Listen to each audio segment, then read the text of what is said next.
Meus queridos, vamos dias aqui para mais uma reflexão do estudo da Palavra de Deus. E hoje a nossa leitura bíblica foi o capítulo 1 do livro de Ezequiel. Estamos iniciando aí uma leitura bem interessante, bem desafiadora, que eu tenho certeza que Deus tem um grande propósito, uma grande mensagem para nós na leitura de cada capítulo. Então, o livro ele começa com a visão de Ezequiel e seu chamado, né?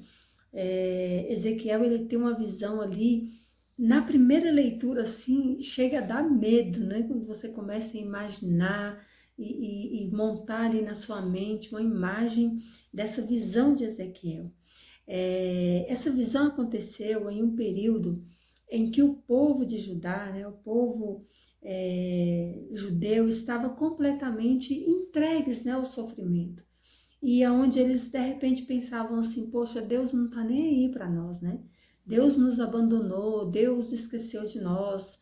E aí, nessa primeira visão, no início aqui, quando a gente vê lá os 4 querubins, eles têm a missão de encorajar Ezequiel, né, de mostrar para Ezequiel que Deus ele está no controle de tudo que está acontecendo, que Deus ele não está alheio, né, a todo o sofrimento do povo, ao clamor daquele povo ali, referente ao sofrimento que eles estavam passando. E o interessante também é que, assim, quando a gente faz essa leitura, nós percebemos que Deus ele tem um propósito em todas as coisas. E muitas vezes, por mais que nós pensamos que Deus ele está em silêncio, de que ele não está vendo a luta que nós estamos passando, ele está no controle de todas as coisas. Deus ele está no controle da nossa vida, ele está no controle da história, ou seja, dos acontecimentos que nós estamos vendo a cada dia, e eu digo na visão de mundo, né? Do que está acontecendo ao nosso redor. Deus, ele nunca está distante, ele nunca está distraído. Sabe, meus queridos, nesse dia, traga isso para a sua vida, sabe? Traga isso para o seu dia, de crer que mesmo na luta, mesmo na dificuldade, Deus está com você. Deus está conosco, ele tem cuidado de tudo e na hora certa ele nos dará o direcionamento, ele nos dará realmente o caminho por onde nós devemos andar e que realmente trará a paz que nós necessitamos e que nós buscamos. Deus está no controle. Faça a sua leitura também, tire a sua conclusão, veja o que Deus quer falar com você, tá bom? Que Deus te abençoe. Então, meus queridos, hoje também foi nós também estudamos hoje, né, na lição da Escola Sabatina, um tema chamado A Escola Celestial, né?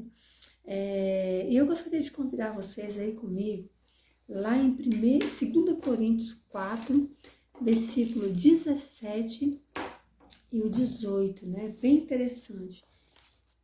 2 Coríntios, capítulo 4, versículos 17 e 18, que nos diz assim: porque a nossa leve e momentânea tribulação produz para nós eterno peso de glória, acima de toda comparação. Olha só que interessante, né? Eu quero aqui, nesse primeiro verso, né? A nossa leve e momentânea tribulação.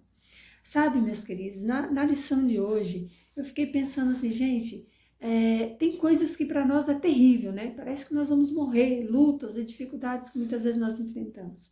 E aqui Paulo diz, né, que a leve e momentânea tribulação, o que isso quer dizer?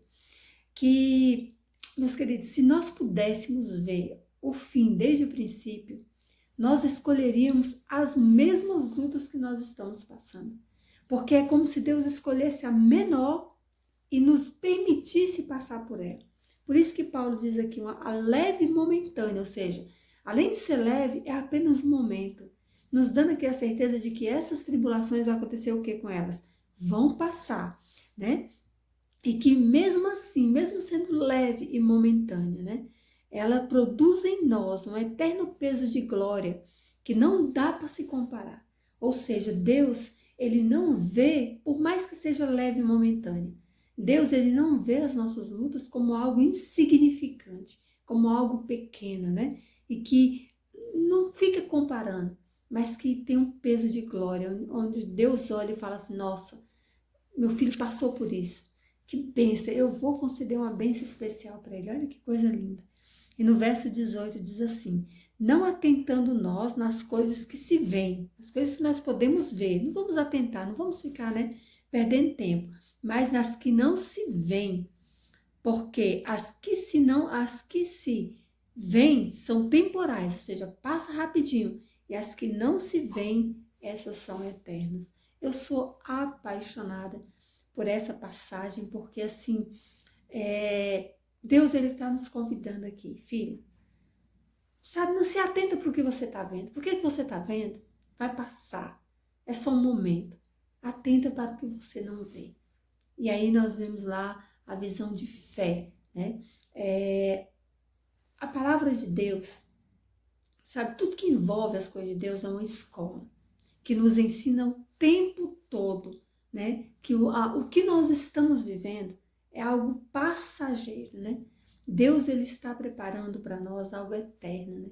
Um novo céu, uma nova terra, um lugar onde não haverá nem morte, nem pranto, nem dor, nem sofrimento, onde nós não teremos medo, onde nós não vamos nos alimentar de alimentos que nós comemos hoje e amanhã nós temos que comer de novo, mas nós vamos nos alimentar de alimentos que vai suprir todas as nossas necessidades, né? Ali naquele momento ali, assim, de forma extraordinária. Então, assim, vale a pena, sabe? Vale a pena a gente usar lá as palavras de Hebreus capítulo 11, quando fala da fé, né? Que a fé é o firme firmamento, né? O firme fundamento das coisas que se esperam, mas que não se vê. Não dá para ver a fé, mas dá para esperar e confiar que Deus está preparando o melhor para cada um de nós, né? O tema central da nossa lição de hoje foi isso. E lá no rodapé da lição perguntou assim, o que você tem ansiedade, né? De viver quando chegar lá no céu, né? Qual é a ansiedade do seu coração? E eu digo que a minha ansiedade é o fim da morte, sabe? É você parar de ter medo de perder as pessoas que você ama. É você não ter mais essa dor, essa saudade, né? Esse aperto que a gente tem no peito por não ter mais aquelas pessoas que nós amamos. Eu já perdi a minha mãe, né? Já perdi a minha irmã mais velha e assim, já perdi irmãos, então amigos, e assim, muita dor, né? Aquela dor, ela nunca passa, né? Então, vamos viver, vamos buscar, vamos entender as coisas de Deus e vamos confiar naquilo que nós não vemos, mas que nós esperamos. Deus te abençoe e te guarde nesse dia. Nos vemos amanhã para mais uma reflexão. Grande abraço.